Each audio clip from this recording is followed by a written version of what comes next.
bismillaahi raxmaani raxiim waxaanoo wanaagsan daawada meel walbo aad joogtid ku soo dhowow barnaamijka falanqaynta siyaasadda iyo caalamka iyo arrimaha sirdoonka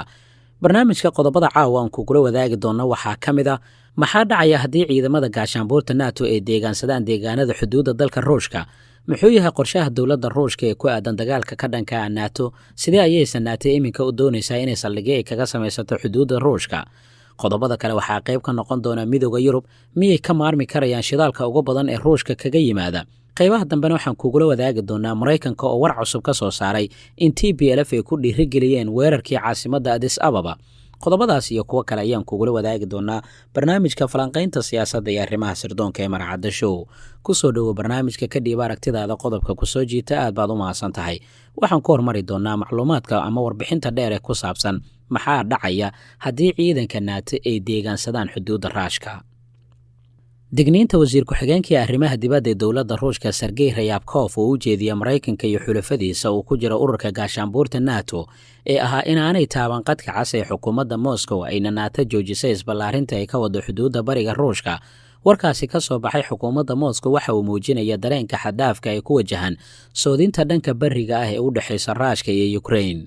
mushkiladaha xukuumaddaasi ukrain iyo sidoo kale raashka dhexdooda ka taagan iyo ciidanka dowladda raashka uu soo dhoobay xuduudda ula wadaaga kiyef waxay ka dambeysay kadib markii dhowlatusyo soo laalaabtay ee maraykanka iyo xulafadiisa nato ay belihii lasoo dhaafay ay ka sameeyeen badda madow islamarkaana xuduudihiisa ay halis ay ku jiraan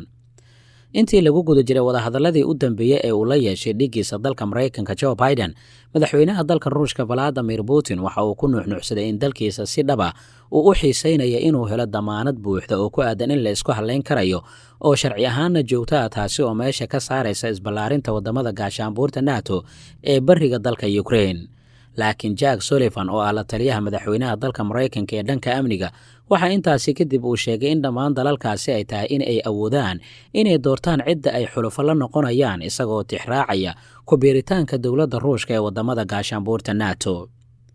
sidoo kale afhayeenka wasaaradda arrimaha dibadda ee maraykanka ned brice waxa uu tilmaamay in washington ay u hoggaansamayso siyaasadda albaabka furan ee ku saabsan ballaarinta waddamada gaashaanbuurta nato taasi oo u muuqatay inay tahay iskudayga lagu sharciyeynayo ku biiritaanka xukuumadda kiyef ama ukrain ee isbahaysigan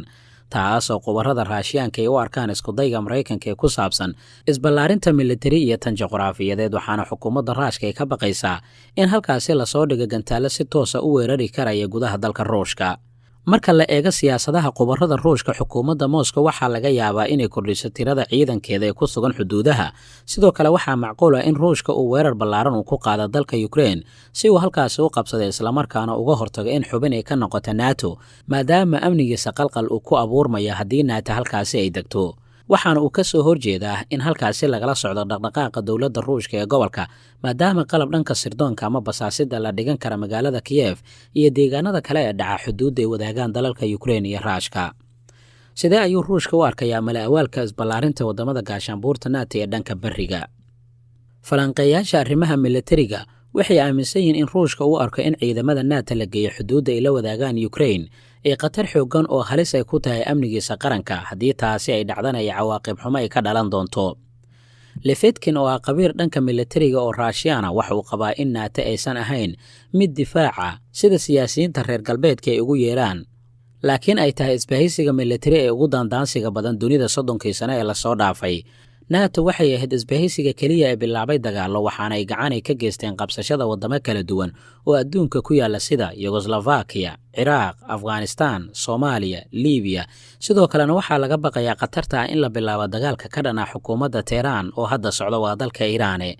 iyagoo intaasoo idilka dharagsanaya qabiirka waxaa intaasi ku daray in xukuumadda raashka aysan u dulqaadan karin in xuduudihiisa la keeno duulimaadyada diyaaradaha istaraatiijiga kuwa wax basaasa gantaalada xambaara nucleerka si la mid ah markii washington iyo xulafadeeda reer galbeedka ay dhowaan ay sameeyeen dhaqdhaqaaqyo daandaansi ah oo ay ka sameeyeen badda madow qabiirka waxaa intaasi uu ku daray in nato aysan ka waaban doonin inay isticmaalaan waxyaabo marmarsiyaas taasi oo keenaysa in ciidamadooda ay geeyaan meesha ugu dhow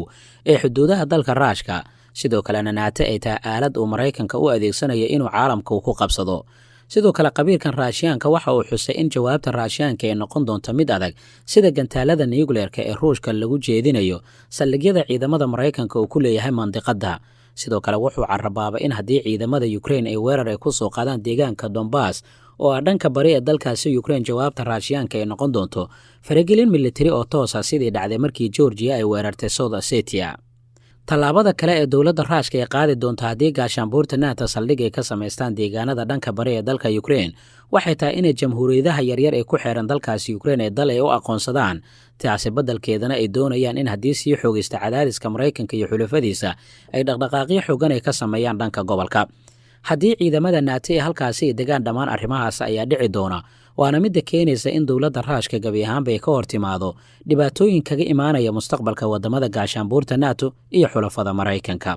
Sida ayaad u aragtaa macluumaadkan qaybta hoose aragtidaada ku reeb aad baad u mahadsan tahay. qaybta ugu dambaysa haddii aan eegno dagaalada ka soconaya dalka Itoobiya weli waxay u muuqanayaan inay sii xoogaysanayaan. Dagaalada ugu xoogan ayaa maanta waxay ka dhaceen deegaanada dhaca gobolka Amxaarada waxaana ka qayb qaadanaya diyaaradaha dagaalka. Maraykanka waxa uu beeniyay in TPLF uu ku dhiirigeliyay inay galaan magaalada Addis Ababa ee caasimadda dalka Itoobiya. Afhayeenka TPLF Getachew Reda ayaa toddobaadkii hore sheegay in Maraykanku yahay maskaxda ka dambaysa inay u ruqaansadaan dhanka caasimadda taasi oo qasabtay inay weerar ama jab xoogan ay kala kulmaan ciidanka militariga ee dowladda federaalka ee Itoobiya. Maraykanka ayaa lagu warramaya in arrintaasi uu ku tilmaamay warar been abuura waxaana durbo bilaabanaya kala furashada labada dhinac iyada oo Maraykanka eedeymo xoogan oo isdaba jooga uu soo saaray tani markii jabhadda TPLF afhayeenkooda sidaasi uu sheegay. falanqayntii siyaasadda iyo arrimaha sirdoonka ee Maracadda Show waa naga intaa anigoo Maxamed Ciise Maxamuud ayaa ku warramayay macluumaadkan kan xigay intaan ku kulmi doono waxaan idinkaga tegayaa sida Уважаемые коллеги, завершилось очередное заседание военного комитета ОДКБ. Рассмотрены приоритетные направления деятельности ОДКБ в военной сфере на период председательства Республики Армения в организации в следующем году. Отданы поручения по их реализации. Состоялся обстоятельный обмен мнениями о состоянии военно-политической обстановки в регионах коллективной безопасности.